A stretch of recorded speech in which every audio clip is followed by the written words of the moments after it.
I'm with near Griffith MP in Llanelli. Nia, thanks for joining us. You've been in Ukraine for a few days? Yes, indeed. I went with a cross-party group of MPs to Ukraine, to Kyiv, the capital, and the surrounding area. And what were your first impressions? Well, it's a very, very sobering experience. This is a country which sadly is at war, and you can see the destruction that was wrought last year when Putin's army came very close to Kyiv. You can still see the wreckage of the bridge that was torn down in Irpin, another similar bridge in Chernihiv, very near to the Belarusian border. You can see the destruction of people's homes, the blocks of flats, primary school, secondary school, supermarket. This is a dreadful experience for anybody. And of course, at the moment, we're all very, very well aware of the fighting in the east of the country. Day after day, we're seeing that on our televisions. But there's also a huge amount to do to repair and mend all parts of the country where infrastructure has been damaged, blown up. And the amazing resilience of people when they're being battered like this is extraordinary. You'll be aware, obviously, that people can become desensitized from the sort of abundance of pictures being shown in the news stories every day. I guess that comes home really to you, as you say, when you're there, when you visit it. But are you concerned that people might be getting sort of desensitized and fed up with the kind of the Ukraine story and the bigger picture, or do you think people are very much still, very supportive? Well, it certainly brings it home to you there when you're standing in the cold and you're realizing what it's like when they haven't got heating or the electricity is put out.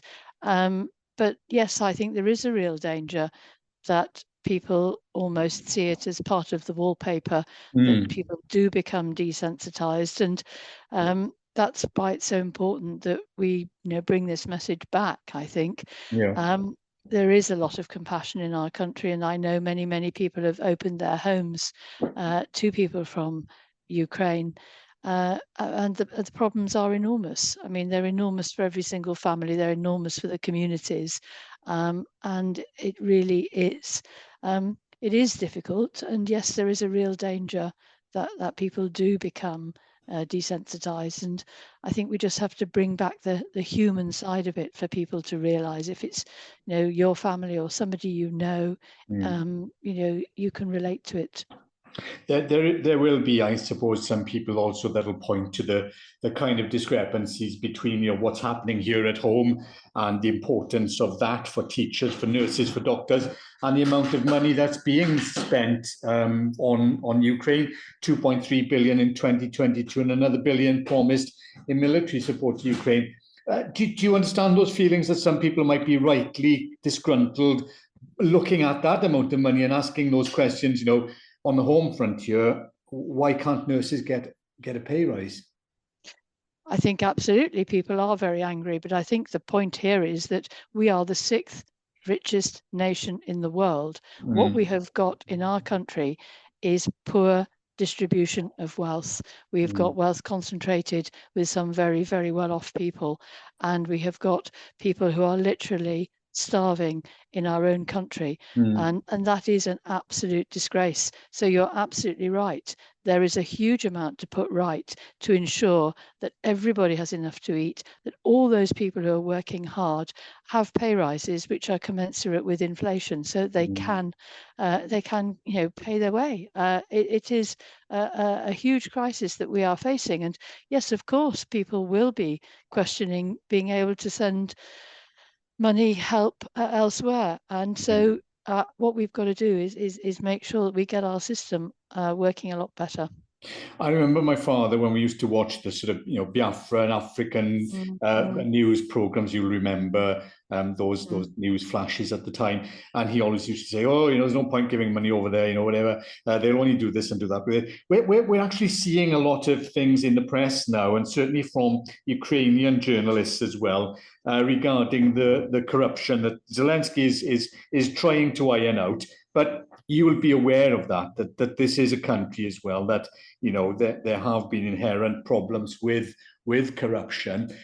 What kind of safeguards, what kind of things are being put in place to ensure that the money, the supplies, the food, and everything else that's going there is accounted for, and that it is sort of tracked and monitored? I think on the issue of corruption, yes, I think certainly the people that we met are very, very well aware. They're very well aware that actually putting right issues on corruption has Mm, to come before reconstruction. We yeah, were privileged to meet there a former government minister who is now heading up the National Gas Company, yeah, and he was very clear that they've got to put their house in order.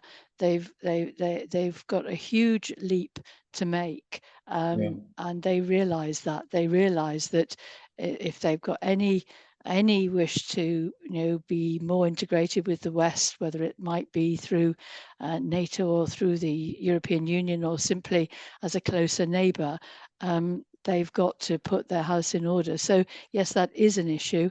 I think in terms of support and help, I think very often it's good to be in touch with smaller organisations where you do know exactly where the help is going. Internationally, we were very lucky that Rotary has been able to help and has been in touch with Rotary in Poland, Mm, people on the ground who know more what's happening. I was privileged to be with a very small organisation which takes things which people have actually asked for. In this mm, case, it was electricity generators because they had their electricity yeah, cut off, rather than, as you say, perhaps feeling that it's money you don't know where it goes to. yeah. And obviously we have this Turkey and Syrian disaster as well. The UK people themselves have given over 32.9 million, which includes another 5 million of match funding from the British taxpayer.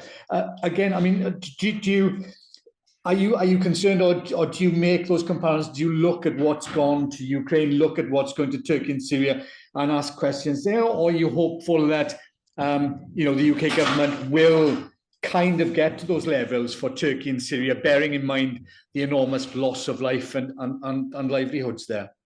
Well, I think it's a tremendous tribute to the British people that money has come from British people giving voluntarily, making the effort themselves to go Mm, online or make those donations.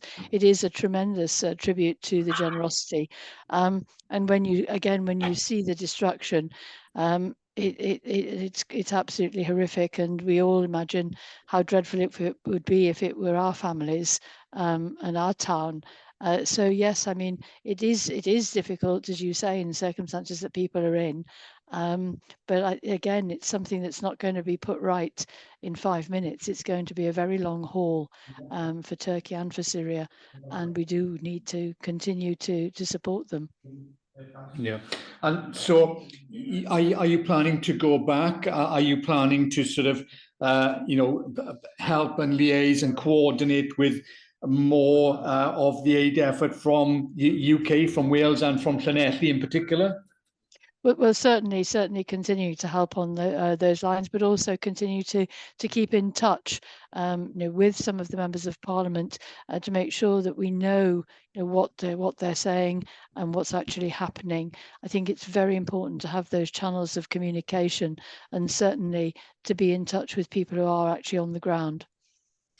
And so, what do you plan to go out again in sort of within the next 6 months or so, the year, or? Um, Not necessarily go out myself. It may be more useful for me to speak up. It may be more useful for me to help source some of the things that are needed out there and to work with people who are taking things out. I think, there are all sorts of roles that people can have. And the point about politicians is very often about communicating and getting the message out. And obviously, you know, we can't tar all Russians with the same brush, and there are going to be, you know, goodness knows when we will see an end to it, and how those people will deal with it. But do you also have concerns about the general demonization of Russian people? And you know, is there some sort of debate or discussion to be had around those areas as well? You know, where we as people, as politicians, we consider that there are people suffering on that side of the border. Well, absolutely. I mean, I think the issue there is that it is Putin who has decided to invade another country. And as you say, there are Russians who are incredibly brave. They are demonstrating, and in a country where they know that the punishment can be, it can be death, it can be long imprisonment, it can be all sorts of unpleasant treatment. And I think the issue is, as you say, many of them are very, very brave in speaking up. Many of them have been conscripted, and I'm sure their families don't want them to be there. And I think the issue is, as you say, to separate out a particular regime and the decisions made by that regime from the general population.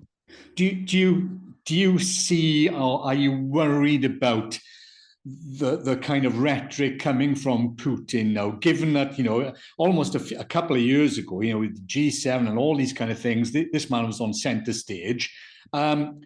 He seems to have swung into some kind of, you know, megalomaniac sort of warmongerer in front of our eyes.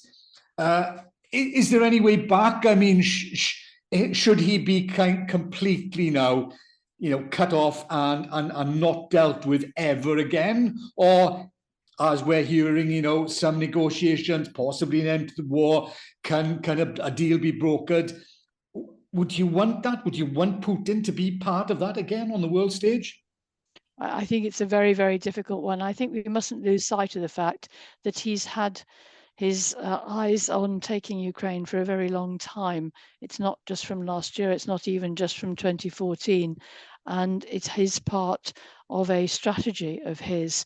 And I think the challenge for the West is very much how to deal with that, and whether economic sanctions will have an effect, whether there is any way that he can be persuaded to do differently. It's very, very difficult when you're dealing with someone with a psychology such as his, whether there will be sufficient opposition within Russia to make it more and more difficult for him to sustain his military campaign. I don't know. It's certainly not one of those easy answer questions. And in one of your former roles, you had some dealings with NATO, and you were you know, had responsibilities there. Do you think NATO could go further? Do you think, you know, as Zelensky said from the start, we should be ramping up the supply of arms and giving them that opportunity to go further and if you like, you know, secure a victory? Or are you still of the mind that that is just far too great a risk for the West? Well, I think people within NATO have been very, very careful to say, look, this is Ukraine's war, and Ukraine is not a part of NATO. Now, we all recognise the risks to other NATO countries on the border with Ukraine, or with Russia, or with Belarus, if Putin is allowed to get away with things. So it's a very tricky situation. People want to be supportive, but they don't want to escalate, and that's a tricky line to walk. And obviously, you know, there are going to be war crimes. I guess these are being well documented, evidence is being gathered. Do you foresee a time, let's just say the end of the war, where we will see things akin to the way that the Germans, Nazis were dealt with following the Second World War and the atrocities and war crimes there? I think it's extremely important. And yes, people are documenting, and it has been horrifying to hear some of the stories. And it does need to start as soon as possible. It's an important part of deterrent, quite frankly, that people should know they're going to be held to account, not just at the level of Putin, but at every level for war crimes that are carried out. And so the sooner that process can begin, the sooner there is an opportunity to use it as a deterrent to people not to commit those war crimes, which, as I say, hearing some of the stories have been quite horrific. Yeah, Griffith, many thanks for speaking to us, and thank you for taking the time to visit on our behalf. Thank you.